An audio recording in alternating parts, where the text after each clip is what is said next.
Brought to you by TechnoSpark 20 series smartphones. Sentiment Amethi में अभी भी जिंदा है। अभी भी है। मैं अब मतलब कितना है ये बात अलग है, लेकिन ये लोगों का अब हो सकता है जो हम मिले हों वो उस माइंडेड हो। मैं समझता हूँ कि उत्तर प्रदेश की मैक्सिमम 10 सीटों को छोड़ दीजिए, इसके अलावा कोई ऐसी सीट नहीं है कि जहाँ कांटे की टक्कर नहीं है। नेहरू जी से लेकर के और इंदिरा और राजीव गांधी तक 33 बार संविधान बदला गया और इमरजेंसी 110 बार। केवल आप दलित प्रसंग पे ही आगे बढ़ेंगे या सारे प्रसंगों पे बढ़ूंगा, क्योंकि मैंने हर बिरादरियों की बात की है। मैं उस बिरादरी को चुनना चाहता हूँ। तो अमेठी में अगर बीएसपी 2019 में लड़ती तो राहुल गांधी चुनाव जीतते। ईवीएम पे हम कहते हैं कि सत्तादायनी जगदम्बे माता ईवीएम, हमने कई बार इस वर्ड को यूज किया है। शायद इस बार उनका चमत्कार भी काम नहीं करेगा। आज हम 5 चरण के लोकसभा चुनाव के बाद आपके सामने मौजूद हैं और चर्चा इस बात पे करेंगे कि आखिर उत्तर प्रदेश का चुनाव किस दिशा में इस वक्त जाता नजर आता है। बीजेपी जिस तरीके से माना जा रहा था कि इस पूरे चुनाव पर हावी रहेगी, मिशन 80 का नारा दिया गया था, लेकिन अब जिस तरीके के समीकरण बन रहे हैं उसके बाद क्या लगता है, क्या इंडिया अलायंस वाकई में एनडीए को बड़ी चुनौती उत्तर प्रदेश में दे पाई है? वहीं रायबरेली और अमेठी का चुनाव कैसा रहा? क्या वहां पर बीजेपी कुछ नया करने वाली है या जो हाथ लगा था उसे खोने जा रही है? और इसके साथ ही साथ बात इस बात की भी करेंगे कि क्या वाकई में जो पिछड़ी जाति, दलित और मुस्लिम आवाजें थी वो इस बार क्या कह रही हैं और कैसे ये पूरा चुनाव का समीकरण है वो इस बार बदलते हुए चरण के साथ नजर आता है। इन्हीं सब मुद्दों के साथ आज हमारे साथ में एक बार फिर से एक बड़ा सा पैनल जुड़ा है वरिष्ठ पत्रकारों और जानकारों का, जो कि आज इस पूरी मामले पर हमारे साथ चर्चा करेगा। हमारे साथ बात करने के लिए सबसे पहले तारुफ कराएंगे प्रमोद गोस्वामी जी हैं, वरिष्ठ पत्रकार है, राजनीतिक विश्लेषक हैं, हमारे साथ लगातार बने रहे हैं। हमारे साथ में वीरेंद्र सक्सेना जी हैं, हमेशा से जुड़ते रहे हैं और पैनी नजर रखते हैं चुनाव के विषयों पर। हमारे साथ में विजय उपाध्याय जी हैं, यूपी तक का जाना माना चेहरा है, लगातार आप इन्हें सुनते रहे अपनी टिप्पणियों के साथ में। हमारे साथ में गौतम राणे साहब हैं, अम्बेडकर विचारधारा के बहुत बड़े प्रमुख वक्ता हैं और लगातार इस फ्रंट पर काम करते रहे। और हमारे साथ में अशोक राजपूत जी भी हैं, वरिष्ठ पत्रकार है और ये भी कई चुनाव देख चुके हैं, कई दशकों की राजनीति उत्तर प्रदेश में से परिचित है। चलिए शुरुआत करते हैं। सर विजय सर, आज आपसे शुरुआत कर लेता हूँ। अभी तक 5 चरण हो चुके हैं। 5 चरण में बीजेपी का नारा था मिशन 80, लेकिन इंडिया अलायंस जिस तरीके से लड़ रहा है और पिछले चुनाव में अगर हम वोटिंग ट्रेंड्स को देख लें या फिर जिस तरीके की नाराजगियां देख लें या जो भी पैटर्न रहे, आपका असेसमेंट क्या है 5 चरणों के बाद इस वक्त का चुनाव कहां फंसा हुआ है? देखिए, उत्तर प्रदेश में सीधे सीधे 2 हिस्से में चुनाव हो रहा है। जनता 2 हिस्से में बटी हुई है। एक हिस्सा इंडिया अलायंस के साथ है, एक एनडीए अलायंस के साथ है। और पिछले 2019 में 90% vote SP BSP RLD alliance और एनडीए अलायंस के बीच में बटा था। 37.5% सपा बसपा आरएलडी को मिला था और 51.5% बीजेपी यानी एनडीए अलायंस को मिला था। इसके बाद 6.5% वोट कांग्रेस के पास थे। इस चुनाव में इस समीकरण को मैं ज़्यादा बदलते हुए नहीं देख रहा हूँ। मैं ये नहीं कह रहा हूँ कि 51% पे बीजेपी है, लेकिन मैं ये कह रहा हूँ कि 90% वोट इन्हीं दोनों अलायंस के बीच में बटेगा। इसमें बीएसपी एक महत्वपूर्ण घटक है, जिसके पास विधानसभा चुनाव के समय में 13% वोट थे, उसके पास 10 लोकसभा सीटें थी। इस चुनाव को डिकोड करना है तो हमें बीएसपी को देखना पड़ेगा कि क्या उसके 13% वोट घटकर 7 या 8% पे आ रहे हैं या 6% पे आ रहे हैं। जितना परसेंट वोट बीएसपी घट रही है उसका डिवीजन क्या वन साइडेड है। सर, बीजेपी के लिहाज से क्या कहें? मिशन 80 की बात कर रहे थे, आज की तारीख में 80 संभव लग रहा है। 5 चरण की जितनी सीटें हो गई हैं उसमें क्या दिख रहा है? देखिए, ये मैं वही कहने ही जा रहा था कि बीजेपी की 80 सीटों पे बहुत ज़्यादा ज़रूरी इस बात को देखना है कि वोटों का डिवीज़न किस तरीके से हो रहा है। अगर डिवीज़न में बीजेपी के वोट में जो कमी दिखाई देती है, तीसरे टर्म में तो नेहरू भी बहुत कम सीटें पाए थे, तो जाहिर है मोदी चमत्कार नहीं कर सकते हैं। 400 की बात उन्होंने एक साइकोलॉजिकल प्रेशर के लिए उन्होंने ये कहा था। उत्तर प्रदेश में 80 की 80 सीटें भी एक साइकोलॉजिकल प्रेशर के तौर पे टैक्टिस थी, उन्होंने ये बात कही थी। एक कड़ी टक्कर है, बहुत कड़ा मुकाबला है, बहुत नज़दीकी मुकाबला है। और इसमें जो इंडिया अलायंस है उसके वोटों का जो समीकरण है हम डिकोड कर सकते हैं कि कौन कौन सी बिरादरी के लोग किसके साथ हैं, यानी इंडिया अलायंस के साथ हैं। लेकिन एनडीए के साथ अगर हम देखते हैं तो बहुत सी ऐसी बिरादरियों के वोट उनके साथ जुड़े रहे हैं 2014 और 19 में, 2022 में। तो हमें हिस्टोरिकल डेटा को देखना ही पड़ेगा और उस डेटा को जब हम देखते हैं तो हम पाते हैं कि एनडीए अलायंस और इंडिया अलायंस में बहुत कड़ी फाइट है और इसमें बीएसपी के वोटर जितना इधर उधर जाते हैं उसका बहुत इंपॉर्टेंट रोल है और वो 10 सीटें किसके खाते में जाती हैं, उसमें से शेयर क्या बनता है, वो बहुत महत्वपूर्ण होगा। और इसी पर अभी तक के जो 5 चरण के चुनाव हुए हैं काफी कुछ दारोमदार इसी पे निर्भर दिखाई देता है। 10 सीटों की बात ये कह रहे हैं और उनको मानना है विजय जी का कि 10 सीटें जो होंगी वो सिग्निफिकेंट हो सकती हैं, लेकिन 70 को क्लियर कह रहे हैं 2 अलायंसेस के बीच में। लेकिन प्रमोद सर, रायबरेली और अमेठी का चुनाव कल ही निपटा है और हमने वहां पर देखा कि किस तरीके से गांधी परिवार पूरा उतरा। प्रियंका गांधी ने अमेठी की कमान संभाली, वो 15 दिन तक बनी रही, पूरा उन्होंने प्रचार किया। सोनिया गांधी आती हैं, इमोशनल अपील करती हैं। रायबरेली अमेठी में आप क्या देख रहे हैं, क्योंकि वहां पर एक नाराजगी भी थी स्मृति ईरानी को लेकर, अमेठी में बहुत उसका असर देखा जा रहा था, और दिनेश प्रताप सिंह को लेकर के वहां उनके खुद के नेता भी नहीं है, आदित्य सिंह ने प्रचार नहीं किया, तमाम लोग उनके खिलाफ नजर आ रहे थे। क्या बीजेपी उन दोनों को हार रही है या वहां पर आप क्या देखते हैं? देखिए, रायबरेली की जहाँ तक सीट का सवाल है, मुझे नहीं लगता है कि वहाँ कोई इफ एंड बट है। वो सीट तो निकल जाएगी। वहाँ सिर्फ इस बात की लड़ाई है या ये परिणाम मतलब राहुल की जाएगी। हाँ, राहुल की सीट पर यह है कि वो कितने मार्जिन से जीतते हैं। उनका मार्जिन जो घट गया था सोनिया जी का, 14 में शायद 3.5 लाख के करीब था, फिर ये 1,70,000, हाँ 1,70,000-75,000 पर आ गए थे। तो वो मार्जिन बढ़ता है या घटता है, तो वहाँ हार जीत का तो कोई सवाल नहीं है। अमेठी में निश्चित रूप से चूँकि बहुत रणनीतिक तौर पर कांग्रेस ने अपने वहाँ पर अगर ये शब्द प्रयोग किया जाए कि वजीर को प्यादे से लड़ाने की जो कांग्रेस ने रणनीति बनाई, और उसके पीछे पूरी तरीके से गांधी परिवार लगा रहा। गांधी परिवार का से एक इमोशनली अटैचमेंट है। वहाँ मैं गया भी था एक दिन के लिए, तो वहाँ के लोगों का जो मानना है या कहना है कि शायद वो ये मानते हैं कि हमने राहुल गांधी को हरा के अच्छा नहीं किया, वो उसको ठीक करना चाहते हैं। सेंटिमेंट अमेठी में अभी भी जिंदा है? अभी भी है। मैं अब मतलब कितना है ये बात अलग है, लेकिन ये लोगों का अब हो सकता है जो हम मिले हों वो उस माइंडेड हो। मैं कोई सर्वे तो किया नहीं था, तो वो एक उस फीलिंग को आवाज़ जो मिले, तो उन लोगों का ये महसूस करना था कि शायद हमने गलती की है। और उसका हमने कहा ऐसा क्या हुआ, तो उन्होंने एक बड़ा एक सुंदर और एक लॉजिकल बात करी।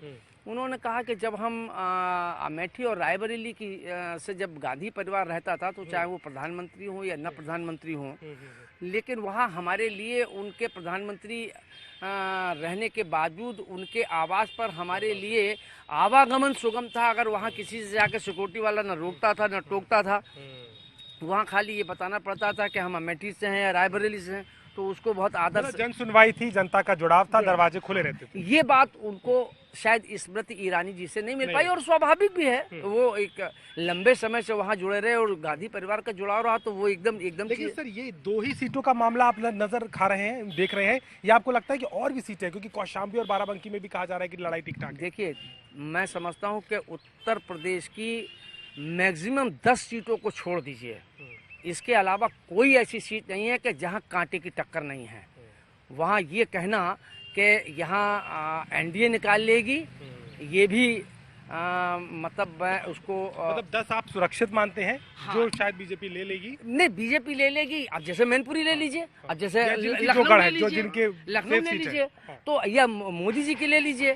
तो ऐसी मैं 10 सीटें मानता हूं जो पक्ष एनडीए और इंडिया दोनों की हैं, कि जहां मुझे नहीं लगता है कि किसी भी प्रकार की कोई दिक्कत होगी। बाकी अगर 70 सीटों पर देखा जाए तो वहाँ कांटे की लड़ाई है, और वहाँ जो आपकी रिजल्ट भी आएंगे उनके मार्जिन बहुत नजदीक हो। जो 5 लाख से जीत रहे हैं, 3 लाख से जीत रहे हैं, 6 लाख से जीत रहे हैं, वो बहुत मार्जिन बहुत घट जाएगा, जीते जो भी। ठीक है सर। वीरेंद्र सर, ये बताइए, सर जैसी बात कह भी रहे हैं कि अमेठी रायबरेली में पूरा फोकस था, लेकिन प्रियंका गांधी का जो इस बार प्रचार रहा, आप उनको किस तरीके से देखते हैं? आज के शर्मा ने आप चुनाव होने के बाद इस बात को भी कहा कि प्रियंका जी का बहुत दारोमदार रहेगा, उन्होंने बहुत मेहनत की हमारे लिए, हमारे को जिताने में उनका पूरा श्रेय रहेगा। आप देखते हैं प्रियंका की पोजीशनिंग उस क्षेत्र में? क्योंकि ये भी हो रहा है कि अगर उपचुनाव मान लीजिए राहुल गांधी जीत जाएंगे, तो वहाँ अगर सीट खाली करते हैं वायनाड के अलावा, तो वो जगह कौन भरेगा? क्या प्रियंका वो चेहरा हो सकती हैं? इसीलिए पूरी वहाँ पर उनकी मौजूदगी पहले से दिख रही है। आपको प्रियंका इस चुनाव में कैसी दिखाई दी? देखिए, प्रियंका तो वहाँ पर मेन स्टार हैं और उन्होंने बहुत मेहनत करी है और उन्होंने अपील भी बहुत अच्छी करी है लोगों से और करीब करीब लगातार उन्होंने कैंपेन किया है वहाँ और उनके जो है स्पीचेस का बहुत प्रभाव भी वहाँ पे पड़ा है। लोगों को ऐसा लगता है कि पिछली बार उन्होंने कुछ गलतियाँ कर दी थी और वो उस गलती को सुधार करने का ये मौका है उनके पास और इस बार जो है वो गलती नहीं होगी और वो जो है राहुल गांधी को वोट करने की कोशिश करेंगे। अच्छा देखिए, जहाँ तक सवाल ये है कि इस चुनाव में जैसे कि 2014 में मोदी का क्रेज था, 2019 में भी क्रेज था, अब वो क्रेज नहीं है और वो क्रेज नहीं है, लेकिन क्या नाराजगी है? नाराजगी है नहीं, नाराजगी भी नहीं है ज़्यादा, लेकिन कुछ नाराज़गी है ज़रूर, क्योंकि कुछ चीज़ें जो लोग चाहते, देखिए सबसे ज़्यादा इफेक्टेड मीडियम क्लास है।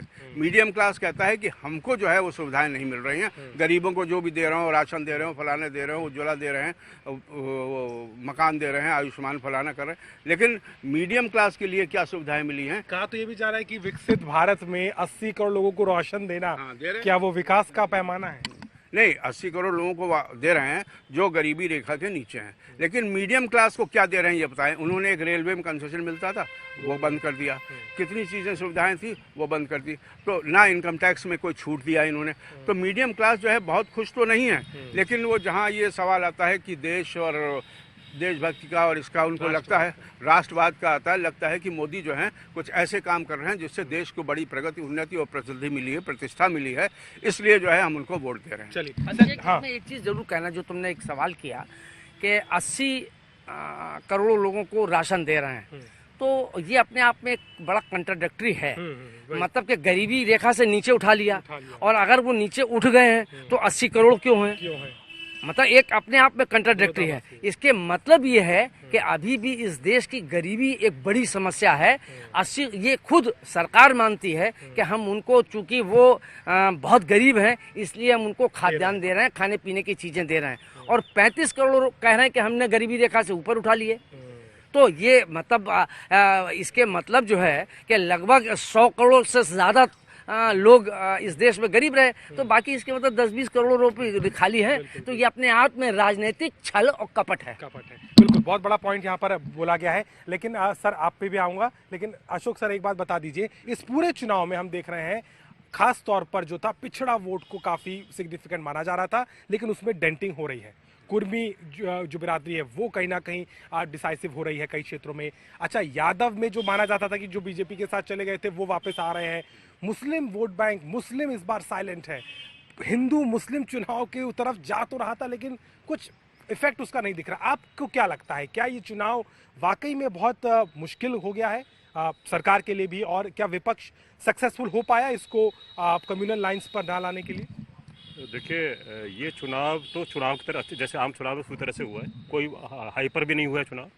कोशिश की गई कि इसे थोड़ा सा हाइपर किया जाए, ये किया जाए, कुछ विषय आए, और लेकिन जब समझ में आया कि चाहे वो सत्ता पक्ष के लिए विपक्ष के लिए बूमरिंग करते हैं, वो पलट के आते हैं, तो उनसे लोगों ने किनारे भी कर लिया। विपक्ष ने कोशिश की, लेकिन विपक्ष के साथ स्थिति क्या है कि विपक्ष बहुत थोड़े दिन पहले तैयार हुआ है, वो दूल्हे की तरह से तैयार होकर के आया, और सब जैसे हनीमून मनाने का एक उसका जज्बा होता है, वह उसके लिए तैयारी की और वो चला गया, वो रहता है। तो वो उसके बाद, जबकि ये 365 दिन की प्रक्रिया है, 5 साल की प्रक्रिया है, आपको विकास देना है, बहुत सारी चीज़ें, 10 साल से 2 टर्म प्राइम मिनिस्टर के रहे हैं, आपने, विपक्ष ने कह ही नहीं पाया किसी विषय पर, एक विषय पर गिरा हो, वह हिट एंड रन वाली स्थिति रही है। तो कम्युनल लाइन वाली बात है, ये तो सब भारत के अंदर तो एक स्थिति साफ है कि मुस्लिम वोट को किधर जाना है, मुस्लिम वोट को राइट विंग के अगेंस्ट ही जाना है। जो पहले, लेकिन क्या हिंदू वोट कंसोलिडेट कर पाई बीजेपी? क्योंकि हिंदू कंसोलिडेट होता है तो बीजेपी का फायदा होता है, लेकिन जितनी आवाजें आ रही थी ठाकुर समुदाय में, तो नाराजगी चली आ रही, वो खत्म होने का नाम नहीं ले रही, ऐसा कहा जा रहा है। आपको लग रहा है कि क्या वो कंसोलिडेशन नहीं हो पाया? देखिए, जो ये जातियों को लेकर राजनीतिक दलों का मतलब ही है कि आपको शेयर चाहिए, आपको एक रोटी है, रोटी के टुकड़े उससे चाहिए, और सबको ज़्यादा चाहिए, हर आदमी चाहिए, सामने वालों मिले न मिले उसकी कोई विषय नहीं है। भारतीय जनता पार्टी ने जो भी सोचे, आरएसएस की एक प्लान में रहता है कि वो सामाजिक समीकरण करे, उससे बसपा ने भी थोड़ा पकड़ने की कोशिश की। वो सब पकड़ने के बाद जब आगे आप जब चुनाव की स्थिति में देंगे, जब आपको मिलना था, शेयर मिलना था, उस शेयर देते समय भारतीय जनता पार्टी के ने आरएसएस की लाइन पकड़ ली। तो अब वो जो ठाकुर है, राजपूत है, वो गुजरात से शुरू हुए, राजस्थान में अटके, पश्चिम से आए और वो चल रहा है विक्रम। और यहाँ अभी यही जो भारतीय जनता पार्टी बहुत ज़्यादा हम जातिवाद में बहुत सारी चीज़ों में विश्वास नहीं करते दिखाते थे, अमित शाह को बार बार बुलाना पड़ा और जो यहाँ की कुछ सीटें थी उन सीटों के लिए बाकायदा होमवर्क करना पड़ा। और जो इन्होंने एक करीब कहना चाहिए जो हम लंबे समय से देखते हैं 12-14 सीटों का रहता है, 14 सीट अगर ब्राह्मण को मिल रही हैं तो 12 सीटें राजपूत को मिलती थी। इस बार बहुत नीचे आ गई, 5-7 सीटों का नहीं हुआ। तो वो जो हुआ शेयर नहीं मिला तो वो लोगों को दिखा, सामने दिखा। जब वो सामने दिखा है उस चीज़ को उन्होंने लेके गए और ये कोई इसका असर भी दिखेगा आपको लगता है? नहीं, असर तो दिखना भी चाहिए। अब जब जो राजपूत जो ठाकुर जो लड़ने की स्थिति में रहते हैं और लड़ाई के समय भी वो अपने हक के लिए भी बात नहीं करें फिर तो कोई बात नहीं। वही शायद हमने रघुराज प्रताप राजा वाला भी बयान में भी देखा, उसमें भी कुछ वही साउंड आती है। ठीक है। लेकिन राणे साहब ये बताइए, आप तो अम्बेडकर विचारक है और आप दलित समुदाय के मामलों को भी समझते हैं, उनकी ज़रूरतों को भी समझते हैं, लेकिन उस चुनाव में दलित का जो आवाज़ें थी वो बीजेपी के खिलाफ नजर आ रही हैं। क्या आपको मानते हैं, आपको लगता है कि अभी भी ऐसा माहौल है? केवल आप दलित प्रसंग पे ही आगे बढ़ेंगे? नहीं, मैं सारे प्रसंगों पे बढ़ूंगा क्योंकि मैंने हर बिरादरियों की बात की है, मैं उस बिरादरी को छूना चाह रहा हूँ। ओवरऑल राजनीति की बात करेंगे। यह सच है कि ये जो चुनाव है, ये चुनाव कभी आपने 1971 का चुनाव पता नहीं आपने नहीं देखा होगा। 1971 का चुनाव देखा तो बहुत सारे लोगों ने नहीं है, लेकिन उस घटना को पढ़ा। 1971 में कांग्रेस के 2 फाड़ हुए थे, इंडिकेट और सिंडिकेट। और ऐसी स्थिति में सिंडिकेट में सारे के सारे जो हैवी वेट थे वो सारे के सारे लोग चले गए थे। इंदिरा जी अकेले रह गई थी। तो जब इंदिरा जी अकेले रह गई थी तो उनके एक सलाहकार थे रमेश थॉपर, उनकी वाइफ थी राज थॉपर। एक टैक्सी से वो जा रही थी और ऐसे ही टैक्सी ड्राइवर से पूछ लिया कि ये बताओ तुम लोग वोट किसको करोगे। तो टैक्सी ड्राइवर ने वोट कहा कि मैं तो इंदिरा जी को वोट करूंगा। तो राज ने कहा कि उनका जो कमेंट था, अच्छा कांग्रेस को वोट करोगे? तो टैक्सी ड्राइवर ने कहा कि नहीं, मैं कांग्रेस को वोट नहीं करूंगा, मैं इंदिरा जी को वोट करूंगा। फिर उन्होंने पूछा कि इंदिरा जी को वोट करने का मतलब क्या है, क्यों वोट करोगे? तो उस टैक्सी ड्राइवर ने ये कहा कि चूंकि इंदिरा जी ने वो साहस दिखाया है कि बैंकों का नेशनलाइजेशन किया, राष्ट्रीयकरण किया, इसलिए मैं इंदिरा जी को वोट करूंगा। राज थापर का दूसरा प्रश्न था, वो भौचक्की हो गई। दूसरा प्रश्न था कि बताओ तुम लोगों के पास पैसा तो है ही नहीं कि बैंक में डालोगे क्या, तुम्हारा लाभ क्या होगा? तो उसका जो जवाब था वो जवाब ये था कि पैसा हो या ना हो, ये गट्स सिर्फ इंदिरा जी में था। और इस बार जो चुनाव हो रहा है ये कांग्रेस का चुनाव है ही नहीं, ये सिर्फ राहुल गांधी का चुनाव।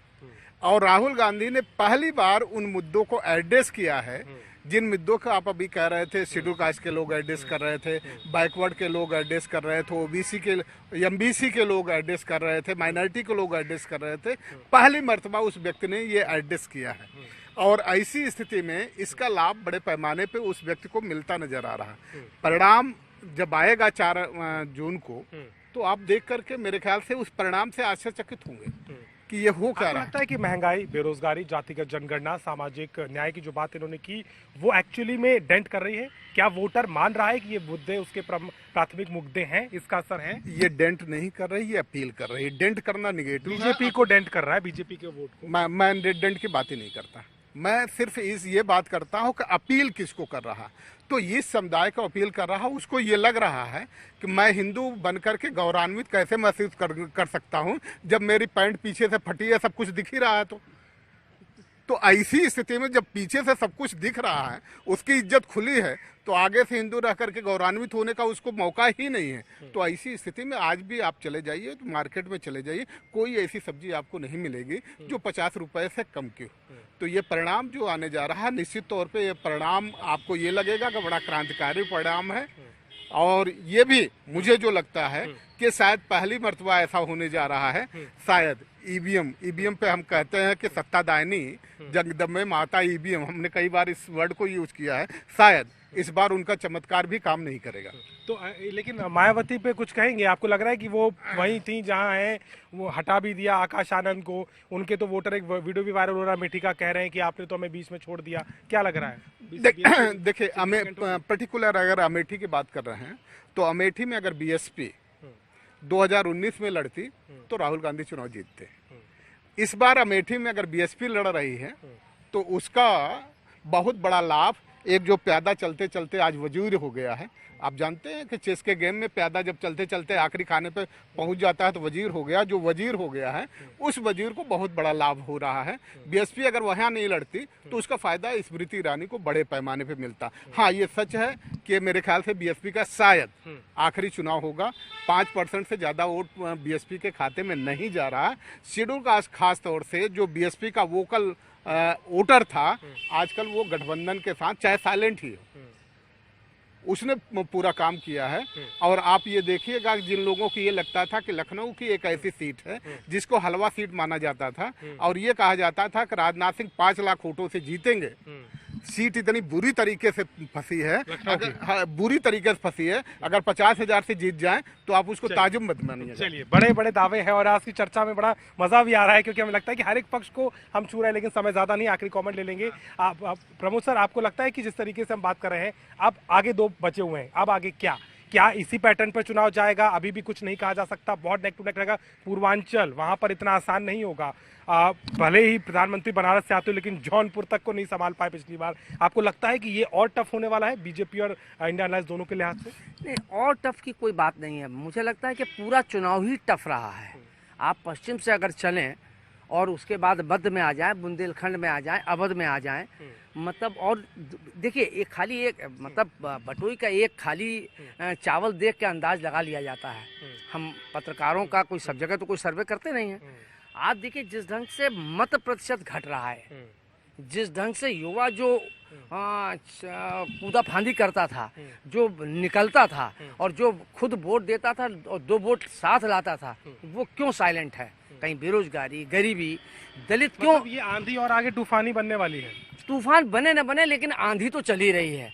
और दूसरा जो ये 400 का जो नारा दिया, वो मुझे लगता है, और 80 का जो नारा दिया, मुझे लगता है कि वो उल्टा पड़ गया, क्योंकि उसका फिर विपक्ष ने पूरा उसको वो चाहे सही हो चाहे गलत हो, मैं इस पर नहीं जाना चाहता, लेकिन 400 में एक बात तो विपक्ष ने ये साबित करी दी कि ये संविधान को बदल देंगे, लोकतंत्र खत्म कर देंगे और यहाँ तानाशाही ले आएंगे। और उससे दलित जो है और पिछड़ा, उसने कहा हमारा आरक्षण चला जाएगा संविधान में, और उसने दलित ने सोचा हमारे बाबा जी का संविधान चला जाएगा।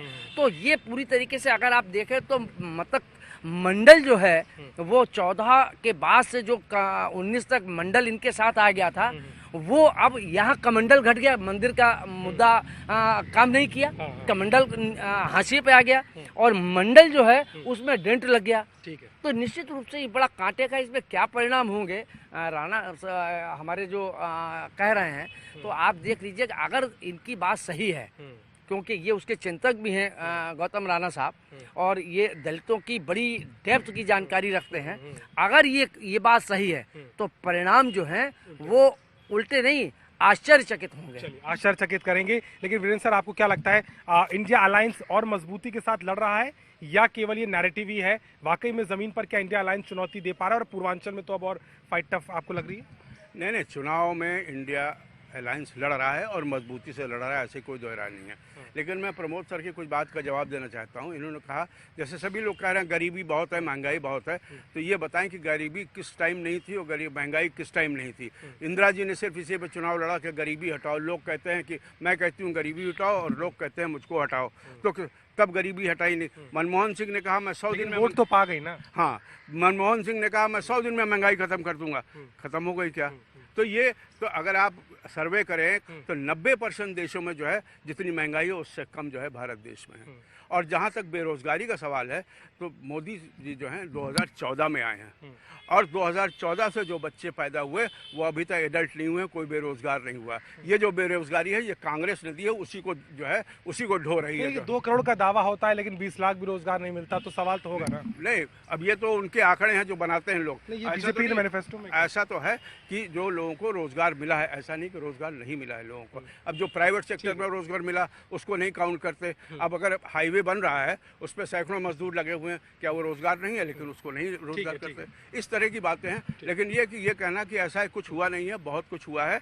और इस देश को जो जहाँ लेके गए हैं मोदी जी, वहाँ आज तक जो है 70-55 साल में कांग्रेस नहीं ले जा सकती। चलिए विजय सर, आपको क्या लगता है, आप चूंकि अंतिम 2 चरण है, अंतिम 2 चरण में देता हूँ, इस चुनाव में सबसे प्रमुख रोल जो है दलितों का होगा। मुसलमान का वोट लगता है, मुसलमान का वोट तो खुला हुआ है कि वो कहाँ जा रहा है, समझ गए आप, राजपूत फलाने ये सब, लेकिन दलित जो है सबसे सिग्निफिकेंट है और उनका वोट जो है सबसे महत्वपूर्ण है, वही पूरा खेल कराएगा। बिल्कुल बिल्कुल सही बात आपने कही है विजय सर। 2 केवल चरण रह गए हैं।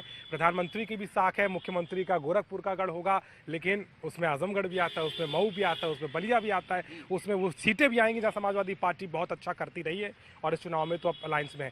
आपको क्या लग रहा है इन 2 चरणों में क्या होने वाला है? देखिए, 2 चरणों में जिन सीटों पे यादव मुस्लिम कॉम्बिनेशन मजबूत है, वहाँ सपा का अपर हैंड है, जैसे आजमगढ़ की सीट है। इसके अलावा जो सीटें हैं वहाँ पे फाइट है। और बाई इलेक्शन में तो आजमगढ़ भी सपा हार गई थी, चूँकि माइनॉरिटी शिफ्ट हो गई थी बीएसपी के पास। तो एक कांटे की लड़ाई है। ये अति पिछड़ों का इलाका है, अति दलितों का इलाका है। और जो जाटो समुदाय है पूर्वी उत्तर प्रदेश में, उनकी भी आबादी ठीक है। ये मध्य उत्तर प्रदेश में ज़रूर कम है, लेकिन पूर्वी उत्तर प्रदेश में पासी हैं, कोरी हैं, तमाम और जातियां हैं। 66 यहाँ पे शेड्यूल कास्ट कम्युनिटी है, जिसमें जाटो सबसे बड़ी कम्युनिटी है, उसके बाद बाकी पासी है, फिर कोरी है। अलग अलग बहुत से कम्युनिटी का हम लोग नाम भी नहीं जानते हैं, लेकिन उनकी भी आबादी 0.5%, 1% इस तरह से है। तो ये एक कॉम्प्लिकेटेड सिचुएशन है। कई चीज़ें ऐसी हैं जिनको लेके लोग दावे कर सकते हैं, बातें कर सकते हैं, लेकिन मोटे तौर पे जनता को डिसाइड करना है कि वो किसके साथ जाएगी। वो एक खुली किताब की तरीके से दोनों गठबंधन सामने हैं। एनडीए गठबंधन भी सामने है और इंडिया गठबंधन भी सामने है। सवाल सिर्फ इस बात का है कि इस बार जनता किसको ज़्यादा क्रेडिबल लीडर मानती है, राहुल और अखिलेश को या नरेंद्र मोदी को। लेकिन कोई नैरेटिव में आप बदलाव देखेंगे? आपको लगता है वही चलेगा या अभी 2 चरणों में 10 दिन बचे हैं, कुछ अभी बाकी है सुनना और देखना? नहीं, मुझे लगता है कि pro OBC, pro schedule caste बातें ज़्यादा होंगी। और जो राजपूत फैक्टर की बात हो रही है, उसमें लीडर कितना रोल प्ले कर रहे हैं और आम राजपूत मतदाता क्या कर रहा है, वो भी देखने की ज़रूरत है। मुझे लगता है कि आसानी से हम इसको अगर कहें डिकोड करें तो आसानी से डिकोड नहीं हो सकता। राणे साहब, आपको क्या लगता है, इस इलाके में आपका भी स्टडी रहा है, आप वहाँ पर क्या देख रहे हैं और 2 चरण किस तरीके से डिसाइसिव होंगे? देखिए, 2 चरणों में ज़्यादातर बीजेपी, उसका क्या फुल फॉर्म लोगों ने बताया मुझे नहीं मालूम है, उस वक्त भी नहीं है फुल फॉर्म बताने का। अगर उसके चरित्र को देखा जाए तो बीजेपी का मतलब होता है भ्रष्टाचार जननी पार्टी। खैर, उसका विश्लेषण करने की ज़रूरत नहीं है, न तो जानेंगे। यहाँ से तकरीबन साफ है। ये जो 2 चरण होने जा रहे हैं, इन दोनों चरणों में तकरीबन बीजेपी साफ है। और ये परिणाम आएगा 4 के बाद हम लोग बैठेंगे। तो अगर नहीं साफ होती है तो फिर मतलब कि आप सारी सीटें बता रहे हैं? तकरीबन पूरी तरह नहीं। हमने ये नहीं कहा कि वाटरलू बनेगा, हमने कहा तकरीबन साफ है। मतलब जितनी सीटें हैं उसमें से मुश्किल 20% सीटें उसको मिलने वाली, उससे ज़्यादा नहीं मिल रही। तकरीबन का मतलब ये होता है। कौन सा कॉम्बिनेशन उनको सूट कर रहा है? देखिए, कॉम्बिनेशन, अभी आपने ये कहा कि कौन सा लीडर, इस वक्त जो पब्लिक है इतनी परेशान है, किसी को लीडर देख ही नहीं रहे। एक जो बड़ी समस्या खड़ी है, उस बड़ी समस्या से मुक्ति चाहती है। और उस मुक्ति के लिए उन्होंने ये नहीं देखा कि चोर है, लंपट है, लुटेरा है, क्या है, जो सामने है, वो उसको देने के लिए मन बना लिया। उसने ये कहा बस अंडरवर्ल्ड से छुटकारा पाने के लिए टपोरी भी चलेगा, ये मन बना लिया। बहुत बड़ा दावा है ये, और देखना होगा 4 तारीख के नतीजे अगर आते हैं तो राणे साहब से जरूर हमारी बात होने वाली है। लेकिन अशोक सर, आखिरी सवाल, अब हम आखिरी चरणों में बढ़ रहे हैं, आपको लग रहा है इंडिया अलायंस बहुत हद तक वो कामयाब हो पाया है क्या बीजेपी के इस क्षेत्र में, इस राज्य में, जहाँ सोचने में भी लोगों को डर लगता था? क्या आप उसको किस पैमाने पर रखेंगे? देखिए, आदरणीय वीरेंद्र जी बहुत हमसे भी सीनियर हैं, प्रमोद जी सीनियर है, दोनों लोगों ने बहुत अच्छी अच्छी बातें कही हैं और वीरेंद्र जी की बात का बहुत एंडोर्स करता हूं मैं। एनडीए को किसी भी तरह का नुकसान नहीं हो रहा है, आप बहुत आराम से समझ लीजिए, कोई नुकसान नहीं हो रहा है। एनडीए को वोट का नुकसान नहीं हो रहा है, एनडीए को सीट का नुकसान नहीं हो रहा है। सीट का नुकसान तो विपक्ष को हो रहा है, जो पहले थी। विपक्ष को ऐसी चीजें का विपक्ष के पास सीट थी, क्या नुकसान? नहीं, फिर भी थी, जो कुछ थी। अब तो विपक्ष है ना, अब तो विपक्ष आपको सामने आया है ना, अब तो विपक्ष, लेकिन 1 महीने का, 1.5 महीने का, 2 महीने के विपक्ष से तो नहीं चलेगा ना। आप वही कहा ना, मैंने पहले कहा कि सिर्फ ये हनीमून मनाने के लिए विपक्ष आया है और वो अपने टिकट। आपको लगता है कि बहुत ज्यादा चुनौती नहीं है? चुनाव वहीं है देखिए जहाँ। ये जो दूसरे 2 चरणों का जो चुनाव है, तो चाहे दिल्ली में होगा तो भी, चाहे पंजाब वाला हिस्सा है वहाँ भी, और ये यूपी का जो 2 हिस्से हैं, यहाँ 2 चरणों में पिछले बार भी मोदी का भी क्षेत्र था और प्रधानमंत्री चीफ मिनिस्टर योगी का भी क्षेत्र था, लेकिन प्रधानमंत्री को अपने क्षेत्र में ज़्यादा नुकसान हुआ था। इस बार प्रधानमंत्री सजग है, उन्होंने कुछ लोगों को, उनकी पार्टी ने काफ़ी लोगों को ज्वाइन वगैरह कराया है, लेकिन ये बहुत असर कराता नहीं है। स्थिति अभी भी यही है कि Bharatiya Janata party NDA upper hand है, और ये जो विपक्ष वाला है, और जो एक और मैं आपको ऐड कर दूं ना, जो दलित वोट के बारे में बात कही जाती है, देखिए दलित वोट पर काम तो आरएसएस ने किया है, मायावती, और ये तो अपॉर्चुनिस्ट वाली स्थिति में है, ये तो आए लिए सत्ता पाई चले, ठिकाना तो नया ढूंढ रहे हैं ना, ठिकाना देखते रहेंगे। वो एक्चुअली उनकी भ्रमित स्थिति, जैसे मुस्लिम्स की एक भ्रमित स्थिति है कि बीजेपी विपक्ष में जाना है, तो उन्होंने भी एक कोशिश करनी है कि हम यहाँ जा रहे हैं वहाँ जा रहे हैं, सेटल हो रहे हैं। आरएसएस ने उसके ऊपर पूरी तरह से काम किया है और उसके रिजल्ट उनको मिल रहे हैं पॉजिटिव। हाँ। देखिए, इस पर मुझे घोर आपत्ति है। जब आप अगर भ्रष्टाचार दलित पार्टी कहते हैं तब आपको आपत्ति नहीं है? अगर इस बात पे हमें घोर आपत्ति है। अगर ये कहें कि दलित वर्ड जो ये उन्होंने यूज किया कि दलित भ्रमित है, तो मुझे लगता है आपके हिसाब से क्लियर है, उसको पता चल उसका गया। क्लियर कॉन्सेप्ट है ठीक है। कि संविधान के प्रतिकूल जो भी ताकतें हैं उस ताकतों को दंडित किया जाना चाहिए। ठीक है, बिल्कुल। और ये मुझे लगता है ये कारण भी है कि इस बार के चुनाव में, हाँ, ये जो संविधान बदलने की बात हो रही है, नेहरू जी से लेकर के और इंदिरा और राजीव गांधी तक 33 बार संविधान बदला गया, और इमरजेंसी 110 बार। अच्छा, और उसके बाद इंदिरा जी ने इमरजेंसी में इसमें सेकुलर वर्ड जोड़ा था, जो किसी को पता नहीं लगा। तो आप आज जो है चिल्ला रहे हैं संविधान बदल जाएगा, संविधान बदल जाएगा, कौन सी बड़ी बात कर रहे हैं भाई? संविधान तो वक्त पहले के भी साथ बदला जरूरत गया। से चीजें बदलेंगी। उसका एक कारण ये है, संविधान में संशोधन हुए, लेकिन इंदिरा जी के सांसदों ने, इंदिरा जी के नेताओं ने ये नहीं कहा कि हम संविधान बदल देंगे। बयान नहीं है, ये बयान नहीं है इनके। एक पॉइंट जरूर एक पॉइंट जरूर हम कोट करना चाहेंगे। जहाँ तक संविधान की बात है, संविधान पे जब भी आप चर्चा कराना चाहेंगे, एक आर्टिकल पे चर्चा कर लेंगे, एक शेड्यूल पे चर्चा कर लेंगे। संविधान के किस आर्टिकल में ये लिखा गया है कि आर्थिक आधार पे रिजर्वेशन दिया जा सकता है, जरा कोई बता दे हमें। चलिए वो चुनावी बातें हो जाएंगी, लेकिन हमें लगता है कि इस पूरे चुनाव में हम देख रहे हैं किस तरीके से इंडिया अलायंस और एनडीए जिस तरीके से माना जा रहा था कि शायद एक तरफा चुनाव होगा, लेकिन ऐसा अब नहीं नजर आता। लगातार इंडिया अलायंस ने कई सीटों पर एनडीए को नुकसान पहुंचाने की बहुत हद तक कोशिश की, और कहीं ना कहीं वही इस चुनाव में नजर आ रहा है। लेकिन 2 चरणों के चुनाव बचा है, और इन 2 चरणों में पूर्वांचल की साख दांव पर लगी है, जहां पर कहीं ना कहीं इन अलायंस और खासतौर पर बीजेपी दोनों का ही एक गठजोड़ जो है, एक दोनों की जो लड़ाई है वो काफी रोचक देखने को मिलेगी। लेकिन ये तो नतीजे ही बताएंगे, लेकिन ये जरूर है कि उत्तर प्रदेश की बची हुई सीटें कहीं ना कहीं दोनों गठबंधन के लिए बहुत बड़ी चुनौती बनती नजर आती है। तो आज के लिए बस इतना ही। मेरे सहयोगी संजय सिंह के साथ मैं अभिषेक मिश्रा।